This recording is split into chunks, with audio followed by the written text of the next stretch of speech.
ஒருவேளை ஐயா நல்ல கண்ணு, இப்ப நான் கேட்க போறதுல எனக்கு எந்த டவுட்டும் இல்ல. உங்களோட அந்த ஒப்பீனியன் என்ன? உருட்டாம உண்மைய சொல்லணும். ஐயா நல்ல கண்ணு, எலக்ஷனுக்கு அப்புறம் இயற்கை எய்தியிருந்தார் அப்புட்னா, எலக்ஷனுக்கு அப்புறம். இந்த ஒரு லைம் லைட்டு, இப்படி ஒரு பெரிய அட்டென்ஷனு, அரசியல்வாதிகள பத்தி சொல்றேன். போய் இருப்பாங்கன்னு நெனைக்கிறீங்க? விழுந்தடிச்சு எல்லாரும் ஒருத்தர் விடாம அத்தன பேரும் போய் உட்கார்ந்தாங்களே, ஏன்? யோசிச்சு பாருங்களேன். ஒரு வேள ஆஸ்பத்திரியில இருக்கப்ப எவ்வளவு பேர் பார்க்க போனாங்க அவர? எவ்வளவு பேர் அவர பத்தி விசாரிச்சாங்க? எவ்வளவு பேர் அவர பத்தி ஆஸ்பத்திரியில 24 நாள் கடந்தார். மன்சூர் அலிகான் அண்ணன் போயிட்டு வந்தாரு. தெரியுமா? அவர் போய் பார்த்துட்டு வந்தாரு. ஐயா ஸ்டாலின் போனாங்க.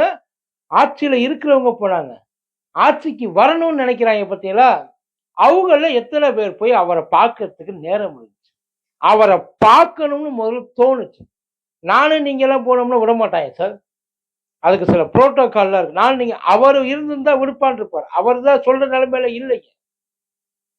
ஆனா எவ்வளவு பேர் இன்னைக்கு போய் ஐயாவுக்கு எப்படா ஆகும்? எப்படா போலாம்? அந்த இல்ல சார் தெரியாம கேட்கிறேன். எனக்கு அந்த நெனப்பு இருந்தது. உங்களுக்கு அந்த நெனப்பு இருக்கா? உங்களுக்கு இல்ல வேற ஒப்பீனியன் இருந்தாலும் அத பத்தி ஒண்ணும் இல்ல. அப்புறம் முக்கியமான இன்னொரு விஷயம். என் வாட்ஸ்அப் ப்ரொஃபைல்ல ப்ரொஃபைல்னா என் கான்டாக்ட்ஸ்ல பூரா இன்னைக்கு பூரா ஐயா நல்லக்கண்ணோட முகம் தான். ஸ்டேட்டஸ் பூரா. ஆனா அந்த ஸ்டேட்டஸ் போட்டாங்க பார்த்தீங்களா? அவங்களுக்கும் இந்த பாலிடிக்ஸுக்கும் உண்மையில கொஞ்சம் அவங்க அத பத்தி கேரே பண்ண மாட்டாங்க. எவன் ஜெயிச்சா எனக்கு என்ன? எவன் தோத்தா எனக்கு என்ன?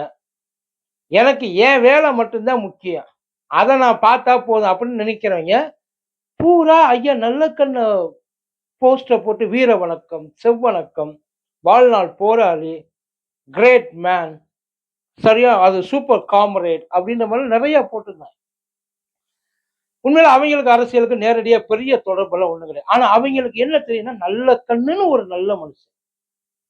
எதுக்கும் ஆசைப்படாத மனுஷன். எத பத்தியும் தனக்குன்னு சேர்த்து வைக்காத ஒரு மனுஷன். ஆட்டைய போட மாட்டான். ஒரு தூய்மையான ஒரு அரசியல்வாதி. அந்த நெனப்பு எல்லார்கிட்டயும் போயிருக்கு. ஆனா அவர் எந்த அளவுக்கு அப்படின்றது வெளியில போய் சொல்லணும்ல சார்.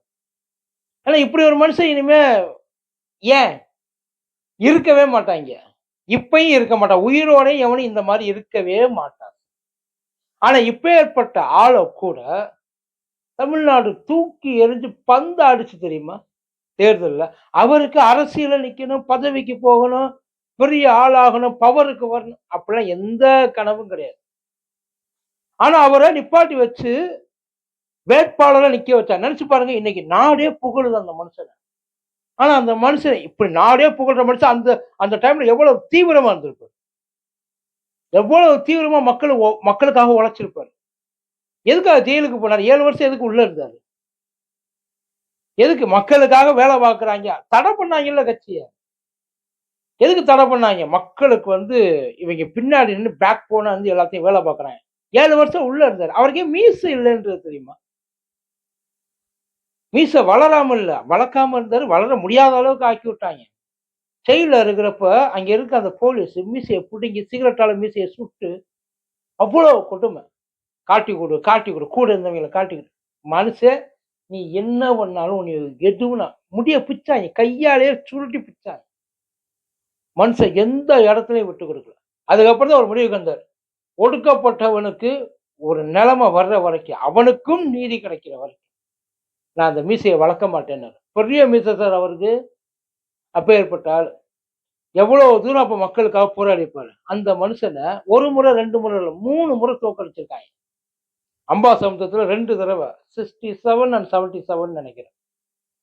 கோயம்புத்தூர்ல 1999ல இமிடியேட்டா ஆஃப்டர் குண்டு வெடிப்புக்கு அப்புறம் அப்ப வந்து டிஎம்கே, பிஜேபி, அதிமுக, கம்யூனிஸ்ட் இப்படி இருந்தாங்க.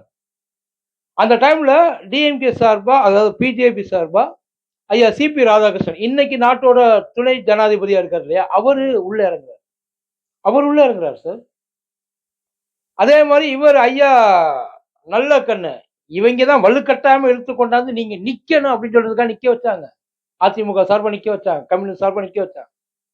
அதுலயும் கூட ஒரு விஷயம் என்ன தெரியுமா? அதுல அப்ப அதிமுக கூட முஸ்லீம் லீக் இருந்தது கூட.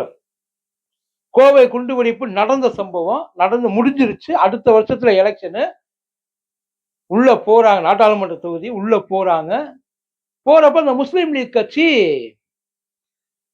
பிரச்சாரத்துக்கு போவாங்கல்ல வேன்ல. வேன்ல பிரச்சாரம் போறப்ப எல்லா கூட்டணி கட்சியோட கொடியும் இருக்கும். முஸ்லீம் லீக் கட்சி அந்த கொடிய எடுத்துருச்சு. அது நல்லகண்ணையா பார்த்துருக்காரு. பார்த்துட்டு ஏன் கொடிய எடுத்தீங்க அப்படின்னோனே, இந்த இடத்துல வந்து இந்துக்கள் நெறைய இருக்கிறாங்க. ஒருவேளை நம்ம கொடியையோ, இல்ல நம்மளையோ பார்த்தாங்க அப்படின்னா, ஓட்டு விழாது. அதனால என்ன பண்ணுங்க, நீங்க மட்டும் போயிட்டு வாங்க. நாங்க கொடியெல்லாம் எடுத்துட்டு நிக்கிறோம். வந்ததுக்கப்புறம் சேர்ந்து போலான்னு இருக்கேன். நல்லகண்ணையா சொல்லியிருக்காரு. உங்க கொடிய வச்சு, அதனால எனக்கு ஒரு ஓட்டு விழுகலன்னா, அந்த ஓட்டு எனக்கு வேண்டாம். அந்த ஓட்டு எனக்கு வேண்டாம். நீங்க கொடிய மாட்டுங்க, உள்ள வாங்க, எல்லாரும் ஒண்ணா போவோம். அவ்வளோ ஆனா அந்த தேர்தல்ல தோத்துட்டாரு மனுஷன். ஐயா சிபி ராதாகிருஷ்ணன் கிட்டத்தட்ட 4,30,000 வாக்கு வாங்கியிருக்காரு. ஐயா 3,50,000 வாக்கு. அதுக்கப்புறம் நடந்தது தான் பெரிய விஷயம். ஜெயிச்சதுக்கு அப்புறம் ஐயா சிபி ராதாகிருஷ்ணன் நல்லகண்ணு ஐயாட்ட போய் அந்த சர்டிபிகேட்டை குடுத்து ஆசீர்வாதம் வாங்கிட்டு வந்திருக்காரு. சிபி ராதாகிருஷ்ணன் ஐயா தன்னை எதிர்த்து போட்டி போட்ட நல்லகண்ணு ஐயா கிட்ட போய் ஆசீர்வாதம் தோத்துட்டார் நல்லகண்ணு ஐயா. ஆனா அவர்கிட்ட போயிட்டு ஆசீர்வாதம் வாங்கிட்டு வந்தாரு பத்தியா, அங்க நிக்கிறாப்புல. எவனையுமே பொதுவா ஒரு சில பேருக்கு ஒரு சில பேரை பிடிக்காது. எல்லாருக்கும் எல்லாரையும் பிடிக்காது. ஆனா அவருக்கு பிடிக்கும். எல்லாரையும் பிடிச்சாது அப்படின்னு சொன்னா அதெல்லாம் பொய். ஏன்னா அவரால பாதிக்கப்பட்டவங்க நெறைய இருக்காங்க. ஏன்னா நல்ல கண்ணால நல்லவங்க இருக்கிறதுனால பாதிக்கப்பட்ட கெட்டவங்க இருப்பாங்க இல்ல. வெரி சிம்பிளா ஒரு விஷயம் சொல்றேன். ஏன் இன்னமும் அவரை தூக்கிட்டு திரியிறாங்க அப்படின்றதுக்காக. 2010, 11 தாமிரபரணி அன்னைக்கு தமிழ்நாட்டுல நல்லா ஓடிக்கிட்டு இருந்த ஒரே ஒரு ஆறு தாமிரபரணி மட்டும்தான். நல்லா ஓடிட்டு இருந்த ஒரே ஒரு ஆறு. அந்த ஆத்துல மண் எடுக்கிறதுக்கு கவர்மெண்ட் அனுமதி கொடுத்துருச்சு. எப்படி அனுமதி கொடுத்துச்சுன்னா, ஆத்துல நீ 1 மீட்டர் தான் மண் எடுக்கணும். அதுக்கு மேல நீ எடுக்கக்கூடாது. ஆனா நம்ம ஆளுகளை பத்தி தான் தெரியுமே. அனுமதி இல்லாமலே நல்லா சுரங்கப்பாதை தோன்ற மாதிரி தோண்டுவாங்க. அனுமதி கிடைச்சிருச்சுன்னா 1 மீட்டர் எடுக்கிறதுல ஒவ்வொரு இடத்துலயும் 6 மீட்டர் எடுக்க ஆரம்பிச்சாங்க. இந்த நல்லகண்ணு ஐயா பார்த்துட்டு நேரா கோர்ட்டுக்கு போயிட்டு அவர் சொன்ன வார்த்தை தெரியுமா? நான் இங்க எனக்கு வரல. வயசு 85 நல்லா கேட்டேன் 85 நான் எனக்கு வரல. என் பொண்டாட்டி பிள்ளையருக்காக வரல. ஊருக்காக வந்திருக்கேன். அந்த ஆத்துல நீங்க மண் எடுக்க விட்டுருக்கீல, அந்த மண்ண அவங்க எப்படியெல்லாம் அள்ளுறாங்க தெரியுமா?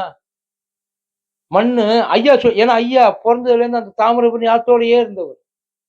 அவருக்கு அதுக்கு நெறைய தொடர்புண்டு. அதனால வரப்போற விபரீதமும் அவருக்கு நல்லாவே தெரியும். மணல்ன்றது பஞ்சு மாரி சார். இது அவர் சொன்னது. நான் சொன்னது இல்ல. நமக்கு அத பத்தி என்ன தெரியும்? அவர் சொன்னது.